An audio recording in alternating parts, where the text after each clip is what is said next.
स्वागत है आप सभी का। मैं हूं प्रीति सिंह। इस वक्त की अहम खबरों के साथ बुलेटिन की शुरुआत करेंगे, लेकिन उससे पहले बात कोविड महामारी से बचाव की। कोरोना महामारी के खिलाफ पूरा देश एकजुट होकर लड़ रहा है। आप भी हमारे साथ सुरक्षा और बचाव के एहतियाती उपायों का संकल्प लें। अपना मास्क अच्छी तरह से पहने, 2 गज की दूरी का पालन करें, सुरक्षित दूरी बनाए रखें, साथ ही हाथों को बार बार धोएं। और अब शुरुआत करते हैं मुख्य समाचारों के साथ। विसल ब्लोअर व्यवस्था को सुनियोजित तरीके से प्रोत्साहन दे कारोबार जगत। Institute of company secretaries of India के दीक्षांत समारोह में उपराष्ट्रपति एम वेंकैया नायडू का आह्वान। कहा, निवेश से जुड़े फैसले लेते समय पर्यावरण संरक्षण को दी जाए सर्वोच्च प्राथमिकता।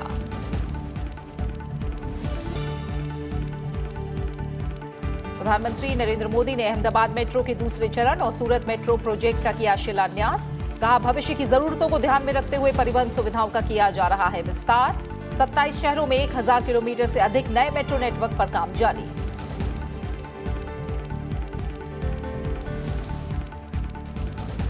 देश भर में कोविड-19 टीकाकरण का अभियान जारी। तीसरे दिन 25 राज्यों और केंद्र शासित प्रदेशों में 1,48,000 से अधिक लोगों को लगाया गया टीका। अब तक 3,81,000 से ज्यादा लोगों का वैक्सीनेशन।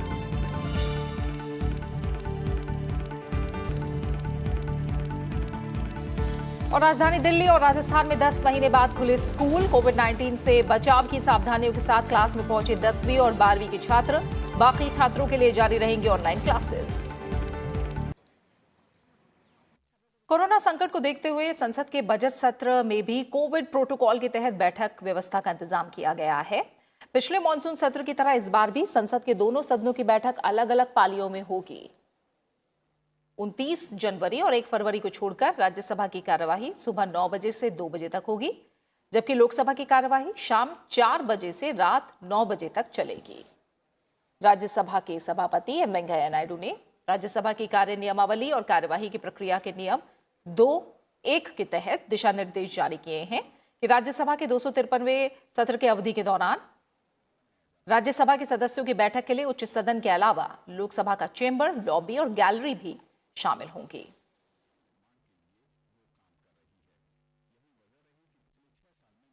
शिक्षा, महिलाओं, युवाओं, बच्चों और खेल संबंधी संसदीय समिति ने 2020-21 में विचार और विस्तृत परीक्षण के लिए विषयों का चयन किया है।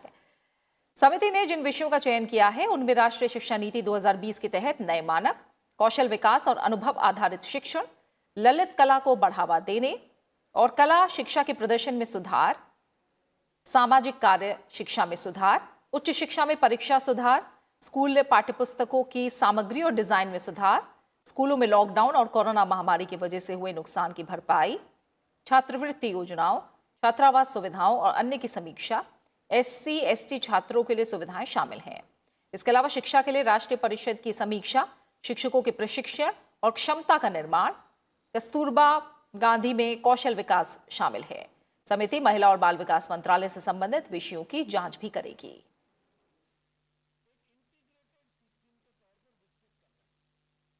कॉर्पोरेट जगत के सभी मामलों में पारदर्शिता और जवाबदेही सुनिश्चित की जानी चाहिए ताकि शेयरधारकों समेत कंपनियों से जुड़े सभी पक्षों का भरोसा बढ़े।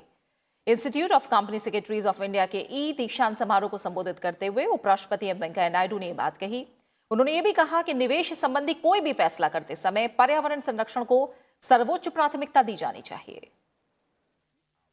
ICSI के दीक्षांत समारोह को संबोधित करते हुए उपराष्ट्रपति ने कॉरपोरेट जगत की कंपनियों को सुझाव दिया कि वो अपने संगठन में अवैध और धोखाधड़ी जैसी गतिविधियों के बारे में आगाह करने वाले विसल ब्लोअर को सुनियोजित तरीके से बढ़ावा दें, साथ ही ऐसे लोगों को पर्याप्त सुरक्षा भी मुहैया कराएं। I would like to suggest all corporates to consciously encourage whistleblowing mechanism and provide adequate safeguards for the protection of the whistleblowers. This is also equally important. It should be noted that insolvency and bankruptcy code have opened up a new era in economic reforms. आने वाले कुछ दिनों में देश की अर्थव्यवस्था के फिर से पटरी पर लौटने की उम्मीद जताते हुए उपराष्ट्रपति ने भारतीय कॉरपोरेट जगत से अपील की कि वे देश को और मजबूत बनाने में अग्रणी भूमिका निभाएं। We must have accountability And we must have responsibility and accountability. They must go together. If you ensure it by your guidance, by your hand-holding, by adherence to the rules of the land, you will be able to have a fair, good name and also can do good business. उपराष्ट्रपति ने कहा कि देश के corporate sector में विधि सम्मत दक्ष प्रशासन सुनिश्चित करने में भारतीय कंपनी सचिव संस्थान की अहम भूमिका रही है। उन्होंने देश को आत्मनिर्भर और विकसित बनाने के लिए ICSI के योगदान की भी सराहना की। Bureau report, Rajya Sabha TV. Lok Sabha speaker Om Birla ने आज राष्ट्रमंडल देशों के स्थायी समिति के देशों के संसद के अध्यक्षों और पीठासीन अधिकारियों की बैठक को संबोधित किया। उन्होंने कहा कि देश की संसद को दूसरे देशों से जुड़े आंतरिक मुद्दों को अपनी संसद में उठाए जाने से बचना चाहिए।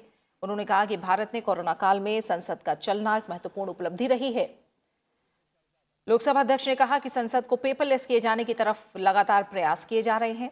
लोकसभा अध्यक्ष ने कहा कि कई देशों ने ये इच्छा जाहिर की है कि अगले साल ऑस्ट्रेलिया में होने वाले राष्ट्रमंडल देशों की संसद के पीठासीन अधिकारियों और अध्यक्षों के सम्मेलन को प्रत्यक्ष तौर पर करवाया जाना चाहिए। पेपरलेस संसद बनाने की दिशा के अंदर कदम उठाया और उसके साथ अधिक पारदर्शी, समावेशी और जवाबदेही संसद को बनाने के लिए भी हमारी कार्य की भूमिका के बारे में चर्चा की गई। ये सम्मेलन वर्चुअल था, जिसके कारण हमारे आपस में चर्चा हुई और ये हमने निर्णय किया कि अब आने वाले समय में हमारा जो अंतर्राष्ट्रीय संसद सम्मेलन है वह फिजिकल होना चाहिए, प्रत्यक्ष रूप से होना चाहिए।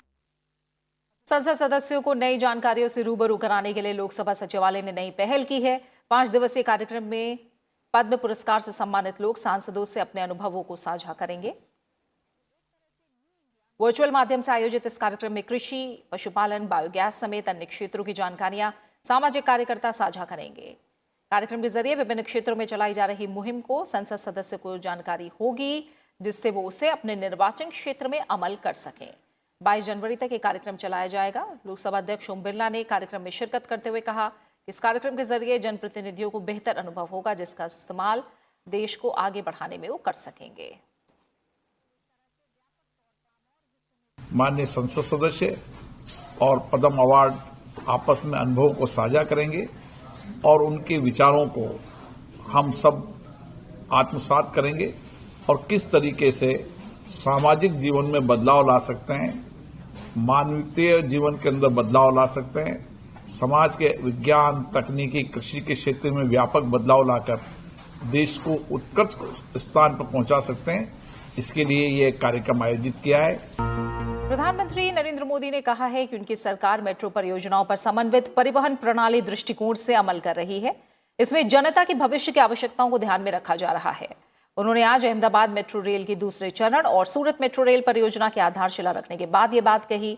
उन्होंने कहा कि इन महत्वपूर्ण परियोजनाओं के जरिए गुजरात की विकास यात्रा निश्चित रूप से तेज रफ्तार से आगे बढ़ेगी। प्रधानमंत्री नरेंद्र मोदी ने सोमवार को अहमदाबाद मेट्रो रेल के दूसरे चरण और सूरत मेट्रो रेल परियोजना की वीडियो कॉन्फ्रेंसिंग के जरिए आधारशिला रखी। प्रधानमंत्री ने इन दो शहरों को आत्मनिर्भर भारत का शक्ति केंद्र बताया। उन्होंने कहा कि मेट्रो परियोजनाओं से इन क्षेत्रों का और विकास होगा। देश के 2 बड़े व्यापारिक केंद्रों अहमदाबाद और सूरत में मेट्रो इन शहरों में कनेक्टिविटी को और मजबूत करने का काम करेगी। सूरत में मेट्रो नेटवर्क तो एक प्रकार से पूरे शहर के महत्वपूर्ण व्यापारिक केंद्रों को आपस में कनेक्ट करेगा। प्रधानमंत्री ने कहा कि उनकी सरकार मेट्रो परियोजनाओं पर समन्वित परिवहन प्रणाली दृष्टिकोण से अमल कर रही है। इन्हें जनता की भविष्य की आवश्यकताओं को ध्यान में रखकर बनाया जा रहा है। आज हम शहरों के ट्रांसपोर्टेशन को एक इंटीग्रेटेड सिस्टम के तौर पर विकसित कर रहे हैं। यानी बस, मेट्रो, रेल सब अपने अपने हिसाब से नहीं दौड़े, बल्कि एक सामूहिक व्यवस्था के तौर पर काम करें। एक दूसरे को पूरक बने। प्रधानमंत्री ने कहा कि आज भारत आत्मविश्वास के साथ फैसले ले रहा है, उन पर तेजी से अमल भी कर रहा है। आज भारत सिर्फ बड़ा ही नहीं कर रहा है, आज भारत बेहतर भी कर रहा है। आज भारत सिर्फ बड़ा ही नहीं कर रहा है, आज भारत बेहतर भी कर रहा है। आज दुनिया की सबसे बड़ी प्रतिमा भारत में है। आज दुनिया के सबसे बड़ा अफोर्डेबल हाउसिंग प्रोग्राम भारत में चल रहा है। आज दुनिया का सबसे बड़ा हेल्थ केयर एश्योरेंस प्रोग्राम भी भारत में चल रहा है। 6 लाख गांवों को तेज इंटरनेट से जोड़ने का विराट काम भी भारत में ही हो रहा है। और परसों ही कोरोना संक्रमण के विरुद्ध दुनिया का सबसे बड़ा टीकाकरण अभियान भी भारत में ही शुरू हुआ है। इस अवसर पर केंद्रीय गृह मंत्री अमित शाह ने कहा कि इन शहरों में मेट्रो परियोजनाओं से पर्यावरण में सुधार होगा। अहमदाबाद मेट्रो रेल परियोजना का दूसरा चरण करीब 28 किलोमीटर लंबा होगा और इसके 2 गलियारे होंगे। सूरत मेट्रो रेल परियोजना के पहले चरण के अंतर्गत 2 गलियारों वाले कुल 40 किलोमीटर से अधिक मेट्रो रेल मार्ग का निर्माण किया जाएगा। इस परियोजना में 12,020 करोड़ रुपए की लागत आएगी। कृषि कानूनों पर केंद्र सरकार और किसान संगठनों के बीच कल वार्ता होगी। इस बीच कृषि मंत्री ने कहा है कि सरकार खुले मन से किसानों के साथ बातचीत के लिए तैयार है। नरेंद्र सिंह तोमर ने अगली वार्ता में सकारात्मक परिणाम निकलने की उम्मीद जताई है। सरकार ने 10वें दौर की बातचीत से पहले किसान यूनियनों को तीनों कृषि कानून से जुड़ी आशंकाओं को दूर करने का एक प्रस्ताव भेजा है।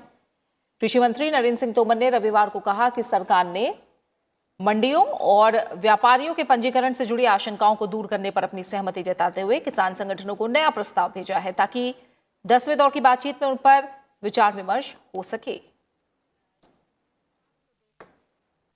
हमने लगातार किसान यूनियन के साथ आग्रह किया है कि वे कानून के क्लॉज पर चर्चा करें और जहां किसान को आपत्ति है या किसान को तकलीफ दिखाई देती है वो बताएं तो सरकार उस पर विचार करने के लिए भी और संशोधन करने के लिए भी तैयार है। केंद्रीय शिक्षा मंत्री रमेश पोखरियाल निशंक ने केंद्रीय विद्यालय के छात्रों के साथ आज संवाद किया। शिक्षा मंत्री ने छात्रों के सवालों के जवाब दिए और उन्हें परीक्षाओं के लिए शुभकामनाएं दी। शिक्षा मंत्री ने कहा कि जेईई और नीट जैसी प्रतियोगी परीक्षाओं में छात्रों से सीबीएसई के नए पाठ्यक्रम से ही सवाल पूछे जाएंगे। रमेश पोखरियाल निशंक ने कहा कि महामारी के दौरान सभी ने तकनीक का बेहतर इस्तेमाल करना सीखा है। शिक्षा मंत्री ने केंद्रीय विद्यालयों को दोबारा खोले जाने के बारे में भी चर्चा की। मुझे भरोसा है कि हम इस जो संकट का समय जो अभी गया नहीं है, कम हो रहा है, तेजी से कम होगा। इस संकट के समय में निश्चित हम रास्ता निकालेंगे और हम अपनी पढ़ाई भी पूरा करेंगे। अपनी गतिविधियों का थोड़ा सा वो बदल जाता है।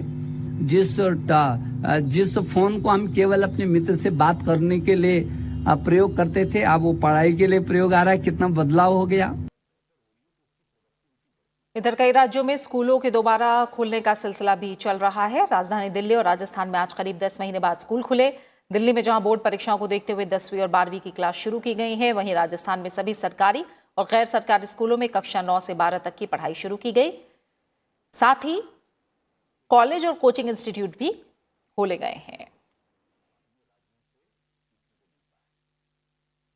देश में सड़क सुरक्षा को लेकर जागरूकता बढ़ाने और दुर्घटनाओं को कम करने के मकसद के साथ राष्ट्रीय सड़क सुरक्षा माह की शुरुआत हो गई है। सड़क परिवहन मंत्री नितिन गडकरी और रक्षा मंत्री राजनाथ सिंह ने राजधानी दिल्ली में आज इस कार्यक्रम का शुभारंभ किया। सड़क परिवहन और राजमार्ग राज्य मंत्री जनरल वीके सिंह और नीति आयोग के मुख्य कार्यकारी अधिकारी अमिताभ कांत भी इस मौके पर मौजूद रहे।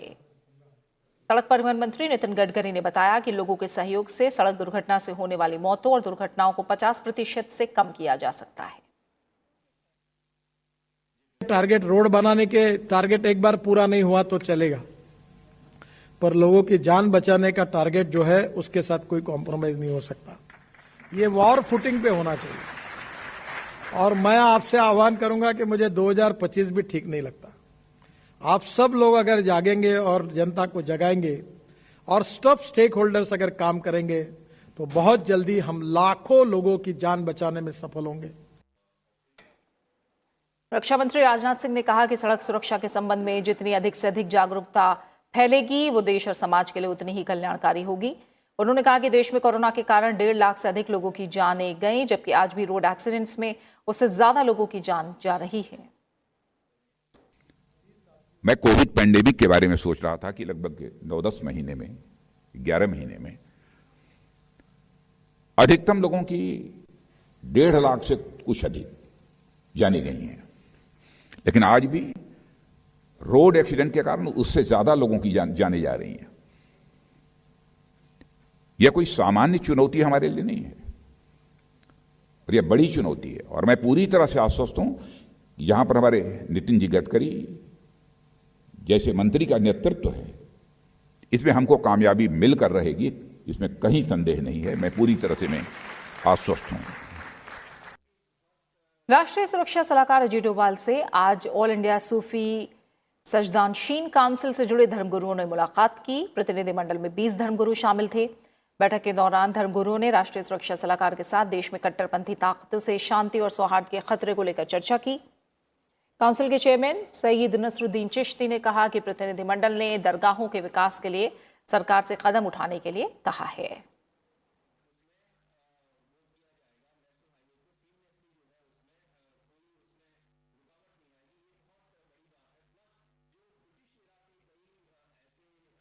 वहीं खबरों में आगे बढ़ते हैं। असम में अगले कुछ महीनों में विधानसभा चुनाव होने हैं और निर्वाचन आयोग की टीम चुनाव तैयारियों का जायजा लेने के लिए 3 दिन के असम दौरे पर है। मुख्य निर्वाचन आयुक्त सुनील अरोड़ा की अध्यक्षता में निर्वाचन आयोग के दल ने आज राज्य के मुख्य चुनाव अधिकारी के साथ बैठक की। राज्य में विधानसभा चुनाव की तारीख तय करने के लिए कल राज्य के विभिन्न राजनीतिक दलों के प्रतिनिधियों के साथ विचार विमर्श होगा। इसके बाद जिलाधिकारियों, सह जिला निर्वाचन अधिकारियों और पुलिस अधीक्षकों के साथ भी बैठक होगी। इसके पहले निर्वाचन आयोग की एक टीम ने हाल ही में डिब्रूगढ़ और गुवाहाटी में चुनाव तैयारियों की समीक्षा की थी। असम में मौजूदा विधानसभा का कार्यकाल 31 मई तक है।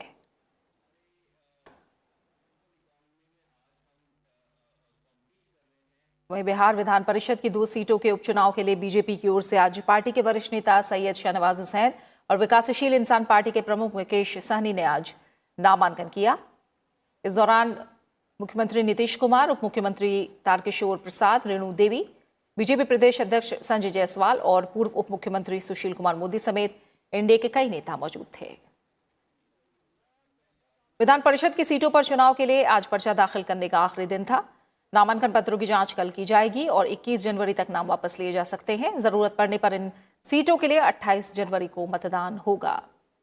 इस बीच मुख्यमंत्री नीतीश कुमार ने बताया कि राज्य में मंत्रिमंडल का जल्द ही विस्तार किया जाएगा।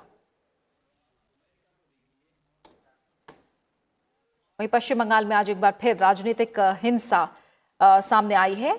कोलकाता में आयोजित बीजेपी के रोड शो के दौरान पथराव किया गया। बीजेपी नेता शुभेंदु अधिकारी के नेतृत्व में टॉलीगंज से राजबिहारी इलाके के बीच निकाली गई इस रैली में केंद्रीय राज्य मंत्री देबाश्री चौधरी और प्रदेश बीजेपी अध्यक्ष दिलीप घोष भी शामिल थे। बीजेपी ने इस घटनाक्रम के लिए सत्ताधारी टीएमसी के नेताओं को जिम्मेदार बताया है। शुभेंदु अधिकारी ने कहा कि राज्य की जनता बदलाव चाहती है, इसलिए टीएमसी इस तरह की रणनीति उसकी काम नहीं करेगी।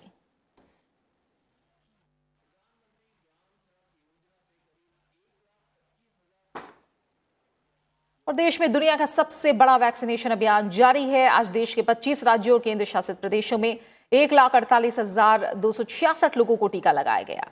इसके साथ ही अब तक 7,704 सेशन में 3,81,305 लोगों को टीका लगाया जा चुका है।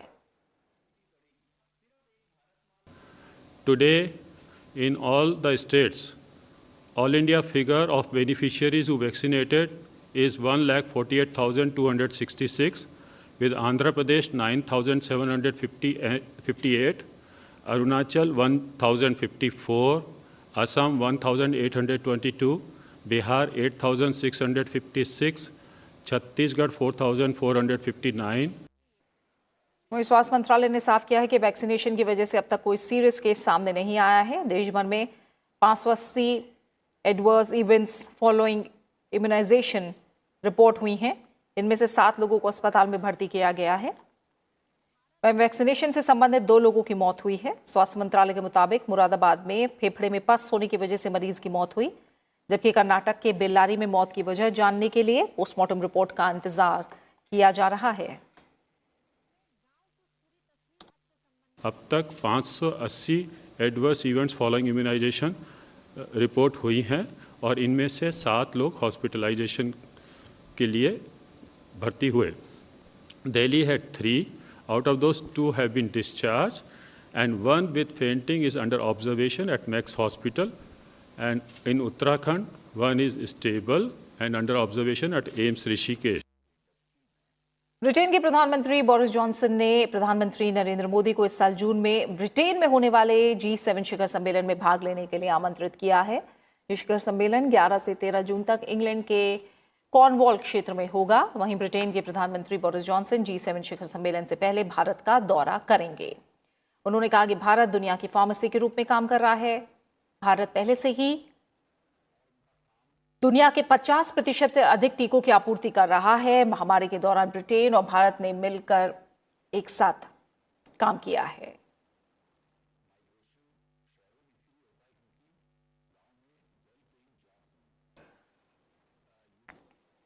भारत ने जापान के साथ वहां के निर्माण उद्योग में कुशल श्रमिकों के रोजगार के लिए सहयोग ज्ञापन पर हस्ताक्षर किया है। विदेश सचिव हर्षवर्धन श्रृंगला और भारत में जापान के राजदूत सुजुकी सातोशी के बीच सोमवार को समझौतों पर हस्ताक्षर किए गए। ये जापान में भारतीय कुशल श्रमिकों के रोजगार को बढ़ावा देने में मदद करेगा।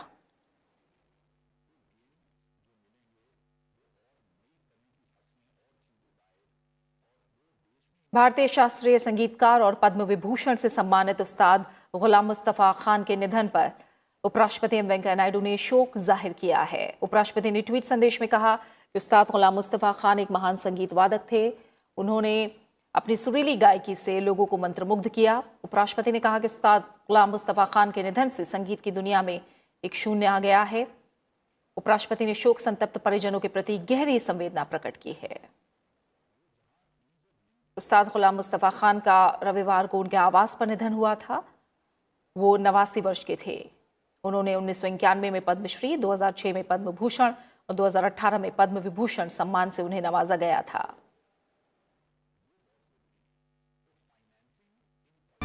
और चलते चलते एक बार फिर आपसे अपील, कोरोना महामारी के खिलाफ पूरा देश एकजुट होकर लड़ रहा है। आप भी हमारे साथ सुरक्षा और बचाव के एहतियाती उपायों का संकल्प लें। अपना मास्क अच्छी तरह से पहने, 2 गज की दूरी का पालन करें, सुरक्षित दूरी बनाए रखें, साथ ही हाथों को बार बार धोएं। अपना अच्छे से ख्याल रखिए और मुझे दीजिए इजाजत। नमस्कार।